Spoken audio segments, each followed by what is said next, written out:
الحمدللہ رب العالمین والصلاة والسلام علی رسولہ الکریم وبعد۔ امید ہے کہ اللہ کے فضل و کرم سے ہم سب لوگ بخیر و عافیت ہوں گے۔ اللہ ذوالجلال والاکرام سب کو ہمیشہ اپنی حفظ و امان میں رکھے۔ دنیا کے اندر بعض اوقات بڑی بڑی تبدیلیاں آتی ہیں، بعض اوقات اللہ کی قدرت کی نشانیاں ظہور پذیر ہوتی ہیں، جیسا کہ ابھی ہم ملاحظہ کر رہے ہیں کرونا وائرس کی صورت کے اندر کتنی بڑی اللہ تعالیٰ کی قدرت کی نشانی روئے زمین پر اس وقت ظہور پذیر ہے۔ ایسے حالات کے اندر مسلمانوں کو بالخصوص چاہیے کہ وہ اپنے اللہ کی طرف رجوع کریں، توبہ استغفار کرنا، صدقہ خیرات کرنا، نماز کا اہتمام کرنا، یہ مسلمانوں کے خوبصورت اعمال ہیں ایسے مواقع پر۔ اسی طرح سے اللہ تعالیٰ کی قدرت کی نشانیوں میں سے ایک بہت بڑی نشانی ہے، بعض اوقات اللہ تعالیٰ اپنی بڑی بڑی مخلوق پر تغیر اور تبدل کر کے دکھاتا ہے، اس کے حالات کو اللہ تعالیٰ بدل دیتا ہے۔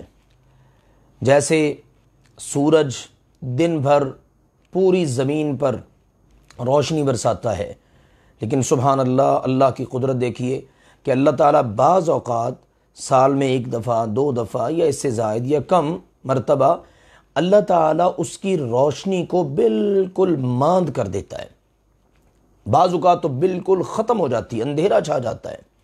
جیسا کہ اب بھی اطلاعات ہیں کہ کل یعنی اتوار کو 21 جون 2020 سورج گرہن ہو رہا ہے، اور لاہور میں اس کا ٹائم 9:49 سے یہ شروع ہوگا اور 1:10 تک یہ سورج گرہن رہے گا، اور اس دوران بالکل شام کا منظر ہوگا۔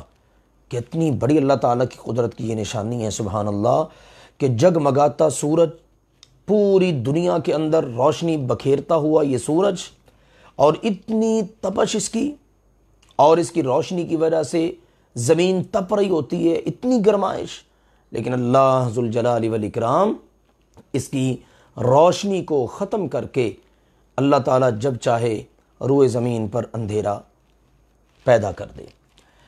اسی طرح سے چاند گرہن بھی ہوتا ہے، چاند نکلتا ہے رات کو اور اس کی روشنی ہوتی ہے، پھر اس کی روشنی بھی اللہ تعالیٰ ختم کر دیتا ہے، روشنی اس کی ماند پڑ جاتی ہے۔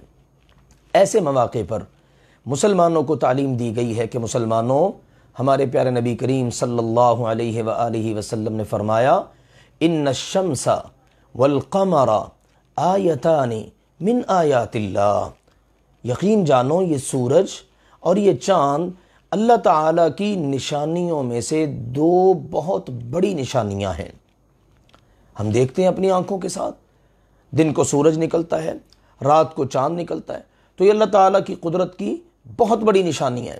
تو جب ان کے اندر یوں تغیر تبدل آئے، ان کی روشنی ماند پڑ جائے، تو ہمیں تعلیم یہ ہے کہ ہم اس موقع پر نماز پڑھیں، ہم استغفار کریں، صدقہ کریں، اللہ کا ذکر کریں۔ میں ابھی آپ کے سامنے وہ چیزیں انشاءاللہ عرض کرتا ہوں۔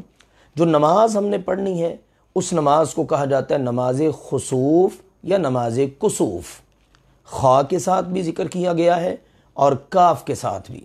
تو نماز خسوف یا نماز کسوف یعنی وہ نماز جو سورج گرہن یا چاند گرہن کے وقت مسلمانوں نے ادا کرنی ہے۔ تو نبی اکرم صلی اللہ علیہ وآلہ وسلم کا جو فرمان مبارک میں آپ کے سامنے بھی ذکر کر رہا تھا کہ یقین جانو سورج اور چاند اللہ کی نشانیوں میں سے دو نشانیاں ہیں، لا ينکسفان لموت احد ولا لحیاتہ، یہ کسی بھی شخص کے فوت ہونے یا کسی بھی شخص کے زندہ ہونے کی وجہ سے ان پر گرہن نہیں لگتا، یا ان کی وجہ سے ان کی روشنی ماند نہیں پڑتی، بلکہ ہوتا کیا ہے، وَلَكِنْ يُخَوِّفُ اللَّهُ بِهِمَا عِبَادَهُ، لیکن اللہ ذوالجلال والاکرام ان دونوں کے ذریعے اپنے بندوں کو ڈراتا ہے۔ یہ صحیح بخاری شریف میں حدیث نمبر 1048 ہے، صحیح مسلم میں بھی حدیث موجود ہے۔ تو اندازہ کیجئے سورج کی اگر روشنی ماند پڑتی ہے، سورج گرہن ہوتا ہے، چاند گرہن ہوتا ہے، تو اللہ تعالیٰ کیا کرتا ہے اس کے ذریعے؟ اپنے بندوں کو ڈراتا ہے کہ اگر میں یہ کر سکتا ہوں تو میں کچھ بھی کر سکتا ہوں۔ لہٰذا تم ہمیشہ مجھ سے ڈرتے رہو، میرا خوف اپنے دلوں میں رکھو، اللہ تعالیٰ کا خوف ہمیشہ اس کے ساتھ اپنے دلوں کو مزین رکھو۔ تو اب یہ جان لیجئے، یہ بات تو واضح ہو گئی کہ جس وقت سورج گرہن یا چاند گرہن ہو تو اس وقت ہم نے نماز پڑھنی ہے، اللہ تعالیٰ کا ذکر کرنا ہے، کیونکہ اللہ تعالیٰ اس کے ذریعے ہمیں ڈرا رہا ہے۔ اسی لیے احادیث کے اندر یہ باتیں واضح کر دی گئی ہیں کہ جب گرہن لگے تو فوراً اللہ کا ذکر کرنا شروع کر دیں، نماز ادا کریں، یہ والی نماز جو ابھی اس کا ذکر آئے گا، صدقہ کریں، دعا کریں، استغفار کریں، ان کاموں کے اندر مصروف ہو جائیں۔ رسول اکرم صلی اللہ علیہ وآلہ وسلم نے فرمایا فَإِذَا رَأَيْتُمْ ذَلِكَ، جب تم یہ منظر دیکھو کہ سورج گرہن لگ چکا ہے، چاند گرہن ہو چکا ہے، تو فَاذْكُرُوا اللَّهَ، اللہ کا ذکر کرو، وَكَبِّرُوا، اللہ اکبر کہنا شروع کر دو، وَصَلُّوا، نماز پڑھو، وَتَصَدَّقُوا، اور صدقہ کرو، وفی روایت فَافْزَعُوا إِلَى ذِكْرِ اللَّهِ وَدُعَائِهِ وَاسْتِغْفَارِهِ، جیسے ہی پتہ چلے سورج گرہن ہو گیا ہے، چاند گرہن ہو گیا، فوراً بھاگ پڑو، دوڑ پڑو، بے تاب ہو جاؤ اللہ کے ذکر کی طرف، اللہ سے دعائیں کرنے کی طرف، اور اللہ سے اپنے گناہوں کی معافی مانگنے کی طرف۔ یہ حدیث بھی صحیح بخاری اور صحیح مسلم میں ہے۔ صحیح بخاری شریف میں 1044 نمبر یعنی 1044 یہ حدیث نمبر ہے۔ تو اللہ کے نبی کریم صلی اللہ علیہ وسلم نے ہمیں کتنی خوبصورت تعلیم دی ہے کہ جیسے ہی سورج گرہن یا چاند گرہن ہو، آپ نے فوراً اللہ کے ذکر میں، دعا میں، توبہ استغفار میں، نماز میں، ان اچھے اچھے کاموں میں مصروف ہو جانا ہے، اور تب تک اس میں مصروف رہنا ہے جب تک سورج گرہن یا چاند گرہن ختم نہ ہو جائے۔ نبی اکرم صلی اللہ علیہ وآلہ وسلم نے فرمایا فَإِذَا رَأَيْتُمُوهَا فَصَلُّوا وَادْعُوا اللَّهَ حَتَّى يَنْكَشِفَ مَا بِكُمْ، فرمایا جب تم ان کو دیکھو تو نماز پڑھو، اللہ سے دعا کرو، اور اس وقت تک کرتے رہو جب تک کہ یہ ختم نہ ہو جائے، جب تک یہ حالت ختم نہ ہو جائے۔ سورج گرہن ہوا، زمین پر اندھیرا چھا گیا، جب تک یہ اندھیرا چھٹ نہ جائے، ختم نہ ہو جائے، اس وقت تک اللہ کے ذکر میں اور دعا میں مصروف رہو۔ یہ حدیث بھی صحیح بخاری اور صحیح مسلم شریف میں موجود ہے۔ صحیح بخاری شریف میں 1040 نمبر یہ حدیث ہے۔ اب جانیے، نماز پڑھنی ہے ہم نے، اذکار دعا وغیرہ کا اہتمام تو اپنے اپنے طور پر کرنا ہے، لیکن نماز خسوف یا نماز کسوف جو اس موقع کی نماز ہے، اس کی بڑی اہمیت ہے، اس کا بڑا خوبصورت انداز ہے۔ اہمیت اس بات کے پیش نظر کہ سیدنا عبداللہ بن عمر رضی اللہ تعالی عنہما بیان کرتے ہیں، سیدنا عبداللہ بن عمر رضی اللہ تعالی عنہما بیان کرتے ہیں کہ رسول اللہ صلی اللہ علیہ وسلم کے زمانہ مبارک میں سورج کو گرہن لگا، تو جب سورج کو گرہن لگانا تو نماز با جماعت کا اعلان کیا گیا۔ یعنی یہ نہیں ہوا کہ اللہ کے نبی صلی اللہ علیہ وسلم اکیلے ہی نماز پڑھ لیں یا اپنے گھر والوں کو جمع کریں اور نماز پڑھ لیں، نہیں، باقاعدہ مدینہ منورہ میں اعلان ہوا کہ چلو بھئی الصلاۃ جامعہ، سارے لوگ نماز کے لیے جمع ہو جائیں۔ اعلان کر کے، باقاعدہ اہتمام کر کے، پھر رسول اللہ صلی اللہ علیہ وسلم کی طرف سے تعلیم تھی کہ مرد بھی آئیں، عورتیں بھی آئیں، بچے بھی آئیں، سب کے سب آئیں۔ یہ صحیح بخاری شریف میں کتاب الکسوف کے نام سے باقاعدہ پوری ایک کتاب ہے، اس میں یہ تمام کی تمام احادیث آپ کو مل جائیں گی۔ سیدہ اسماء رضی اللہ تعالی عنہا، جو سیدہ عائشہ رضی اللہ تعالی عنہا کی ہمشیرہ محترمہ، وہ بیان کرتی ہیں کہ سورج کو گرہن لگا تو میں اپنی باجی، اپنی ہمشیرہ سیدہ عائشہ رضی اللہ تعالی عنہا ان کے پاس آئی، تو میں نے کیا منظر دیکھا کہ لوگ نماز ادا کر رہے ہیں اور عائشہ رضی اللہ تعالی عنہا بھی نماز پڑھ رہی ہیں۔ اس کا مطلب ہے جب یہ ایسا منظر پیش آئے تو نماز خسوف کے لیے سب کے سب لوگ آئیں، مرد بھی آئیں، عورتیں بھی آئیں، بچے بھی آئیں، بوڑھے، سب لوگ جمع ہوں۔ لیکن اس وقت ہم جانتے ہیں کرونا وائرس کی وجہ سے لاک ڈاؤن ہے اور بڑی اس بیماری نے لوگوں کو اپنی لپیٹ میں لے رکھا ہے، لہذا ایسے حالات کے اندر اگر مسلمان اپنے گھروں کے اندر رہتے ہوئے اس نماز کا اہتمام کر لیں جیسے ہم دیگر فرض نمازوں کا اہتمام کرتے ہیں تو یہ بہت اچھی بات ہے۔ دعا کریں، استغفار کریں، اللہ تعالیٰ کی بارگاہ میں صدقہ کریں، اللہ اکبر کہتے رہیں، لا الہ الا اللہ پڑھتے رہیں، تو یہ چیزیں مد نظر رکھنے کی ضرورت ہے۔ آئیے اب آخر میں یہ جان لیجئے نماز خسوف کا طریقہ کیا ہے۔ نماز خسوف اس کی 2 رکعات ہیں، صرف 2 رکعات۔ پڑھنے کا طریقہ یہ ہے کہ آپ نے اللہ اکبر کہنا ہے، اللہ اکبر کہہ کر آپ کھڑے ہو گئے، اب آپ قیام کی حالت میں تو لمبا قیام کیجئے، سورۃ الفاتحہ پڑھی، اس سے پہلے آپ نے ثنا پڑھی اور اس کے بعد سورۃ الفاتحہ، سورۃ الفاتحہ کے بعد پھر آپ نے لمبی قرات کرنی ہے، اتنی لمبی کہ سورۃ البقرہ کے برابر، 2.5 پاروں کے برابر آپ نے تلاوت کرنی ہے۔ پھر اس کے بعد آپ نے رکوع کرنا ہے اور رکوع بھی لمبا کرنا ہے۔ پھر اس کے بعد اٹھ کر کھڑے ہو جائیں اور پھر قیام شروع کر دیں، ہاتھ باندھ لیں اور پھر اس کے بعد تلاوت شروع کر دیں۔ اب سورۃ الفاتحہ دوبارہ نہیں آپ نے پڑھنی، اب آپ نے تلاوت شروع کر دینی ہے، پھر لمبی تلاوت، لیکن پہلے والی تلاوت کی نسبت ذرا کم۔ پھر اس کے بعد آپ نے دوسرا رکوع کرنا ہے، وہ بھی لمبا کرنا ہے لیکن پہلے والے رکوع سے ذرا چھوٹا رکوع کرنا ہے۔ پھر اس کے بعد آپ اٹھ کر کھڑے ہو جائیں اور دعا پڑھیں ربنا ولک الحمد والی، جو رکوع سے اٹھ کر پڑھی جاتی ہے۔ پھر اس کے بعد آپ 2 سجدے کریں، یوں ایک رکعت آپ کی مکمل ہو گئی۔ دوسرے سجدے سے اٹھ کر پھر کھڑے ہو جائیں، پھر سورۃ الفاتحہ پڑھیں اور اس کے بعد پھر لمبی تلاوت شروع کر دیں۔ پھر اس کے بعد رکوع کریں، پھر اس کے بعد اٹھ کر کھڑے ہو جائیں، ہاتھ باندھیں، پھر لمبی تلاوت کریں، پھر اس کے بعد دوسرا رکوع کریں۔ یوں ایک رکعت کے اندر 2 قیام، 2 رکوع اور 2 سجدے آ جائیں گے۔ یوں آپ نے یہ نماز ادا کرنی ہے۔ صحیح بخاری شریف کتاب الکسوف، اس کے اندر یہ سارا طریقہ الحمدللہ موجود ہے۔ حدیث نمبر 1044 اور 1052، وہاں پر آپ کو یہ سارا طریقہ مل جائے گا۔